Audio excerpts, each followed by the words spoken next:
За орой минь өнөөдөр та бүхэндээ reincarnation-ы тухай энэ талаар судалсан бяцхан мэдээлэл хүргэе гэж бодоо. 1960 оноос хойш Америкийн нэгдсэн улсын Виржинигийн их сургуулийн эрдэмтэд 2500 гаруй тийм ер бусын хүүхдүүдийн материалуудыг олж авсан байна. Тэгээ энэ материалуудыг өнөөдөр бүгдийг ярина гэвэл цаг мэдээж амжихгүй учраас зөвхөн хоёрыг нь сөхөж ярих гэж бодож байна. Тэгээд ингээд бичлэгтээ орцгоё. За Люзана мужид амьдардаг эдний гэр бүлийн хувьд гэх юм бол 2000 онд анх ээж нь хүүхдээ уйлж яхад сэрээд яваад очиход бол хүүхэд нь ингээд гараараа нэг юм үйлдэл хийгээд нэг юм зүйлийг яриад зүүдлээд байсан. Тэгээд энэ давтамжтай хэд удаа ингэж зүүдэлсэн. Тэгээ энэ маягаараа явсаар 3 нас хүрэхэд зүүд нь арай ойлгомжтой болж нөгөө хэлж байгаа үг нь арай тод болсны үндсэн дээр хүүхэд маань энэ хугацаанд зүүдлээд байсан юм биш үү гэдгийг олж мэдсэн байгаа. Тэгээд зүүдэлжсэн зүүд нь юу гэж ярьдаг вэ гэхээр онгоц шатж байна, доош унж байна гэдэг үгийг маш тодор хэлдэг байсан байгаа юм. Тэгээд цэргийн хэллэгтэй тийм үгнүүдийг хэлдэг байсан гэж байгаа. За аав нь болохоор Брюс газрын тосны менежер, эхнэр нь балетын багш.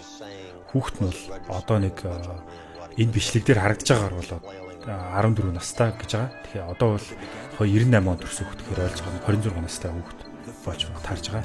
Чи яагаад ийм зүүдлээд идэм бэ гэж асуухаар үлээ. Шууд Джеймс Хьюстон гэдэг би дэлхийн 2 дугаар таймд онгоцны ослоор нас урсан гэж бүр хэлэхэд нь аав ээж нь маш их гайхсан байна. Тэгээд хин чиний онгоцыг сүнэс юм бэ гэж асуухаар мэдээч үдэ японочууд л гэж хариулсан байна.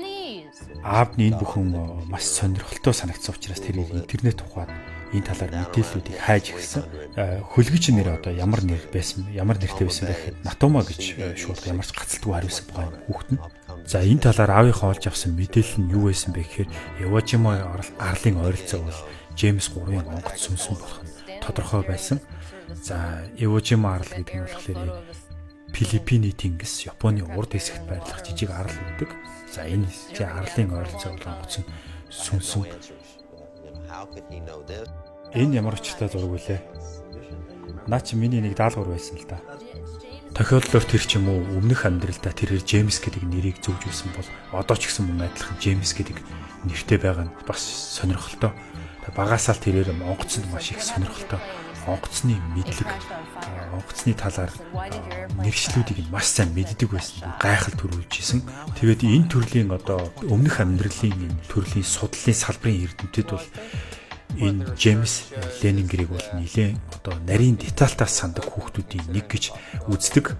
За эрдэмтэд судлаад үүнийг болохоор ерөнхийдөө өмнөх амьдралаас сандаг хүүхдүүд бол ерөнхийдөө 2-4 насны хооронд энэ зүйл нь илэрдэг гэж байгаа. Илэрхтээ яаж илэрдэг вэ гэхээр одоогийн байгаа амьдралдаа жоохон сэтгэл ханамжгүй ч юм уу үгүй бол ямар нэгэн байдлаар зүүдлэх эсвэл дурсамж нь ингэж сэргэж гэр бүлийнхэндээ ярьж хуваалцдаг гэж байгаа.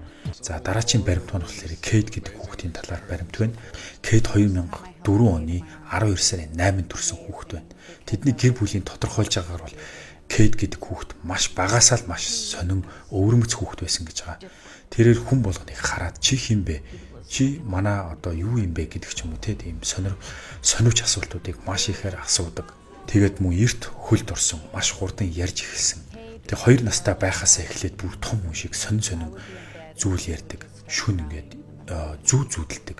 Тэгээд ямар зүүдэлсэн бэ гэдээ асуухаар би нэг офс дотор байсан, барилга дотор байсан. Тэгээд тэр барилга нурж исэн гэж ярьж исэн баа. Тэгээд тэр барилга нь болохоор мэдээж өндөр байсан. Түүнийг онгоц хурж ирж мөргсөн гэж ярьж байгаа.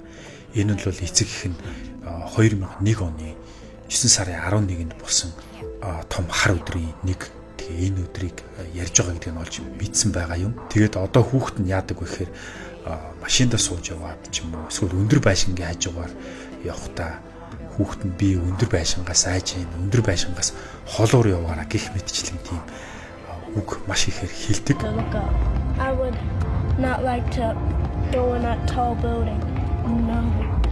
Тэрээр одоо 7 настай бөгөөд юмыг сайн ярьж тайлбарлаж чаддаг. Тэр аимшигт хар өдөр ажиллаа хийж байсан. Тэгээд цонхоор ойцсон, унсан гэдгээ ярьдаг. Ер нь бол ингээд бид ингээ хүүхдүүд байхдаа тодорхой хэмжээний юм жижиг зүйлсүүдийг ингээ санаж идэг. Түүнийгээ том болоод ингээ мартчихдаг ч юм уу. Ер нь түүний талаар нэг иймэрхүү бичлэг би саяхан олж үзсэн л дээ. Урд нас гэж байх. Тэгвэл бид нар яагаад урд насныхаа үйл явдлыг ч урд насаа самддаггүй юм бэ? Та нэг 10 жилийн өмнөх юм санаж гин үү? 20 жилийн өмнөх юм бүгдийг санддаг уу? Бүгдийг биш гэхдээ хаа санддаг. Та урд насаа битгэл энэ насны юм сайн санахгүй шүү дээ. Бидний амьдрал дээр бид ингээд зарим зүйлсүүдийг ингээд сандгүй, яагаад сандгүй бүтээсэн юм болоо? Амьдрал магадгүй бид хэрвээ бүх зүйлийг сандаг бол тийм ээ, бүх зүйлийг мэддэг бол энэ амьдрал дээр амьдрах утга учир байхгүй болно гэж би боддог. Яагаад гэхээр хэрвээ бид ямар нэгэн тоглоомыг ингээд тоглож илаа гэж бодох юм бол бид түүний одоо бүх зүйлийг нь мэддэг бол ямар ч бас утгагүй. Тэгэхээр цаанаасаа тоглоом нь ингээд сонирхолтой, адал явдалтай кино ч гэсэн тийм дээ. Бид киног үзэхэд ч гэсэн түүнийг мэддэг бол ямар ч утгагүй. Мэддэггүй сонирхолтой учраас бид үзээд байдаг. Тэгэхээр амьдралч гэсэн магадгүй тий гэж бүтээгдсэн тийм зорилгоор бид энэ дэлхий дээр ирээд бүх зүйлийг мартдагч байж бас болох юм. Энэ зөвхөн миний таамаг шүү дээ. Тийм учраас нууцлаг байх нь бас чухал байж болох юм. Өмнөх төрлөөс сандаг хүн эсвэл хүүхэд подкастт оролцох сонирхолтой хүн байв, мэддэг хүн байвал холбож өгнө хэмээн та бүхнээс хичээнгүлэн гуйа баримт мэдээнүүдийг видео контентийг бас хүргэхийг хүсэж байна. Та бүхэндээ баярлалаа. Дараагийн дагуулаар уулзлаа, баяр та.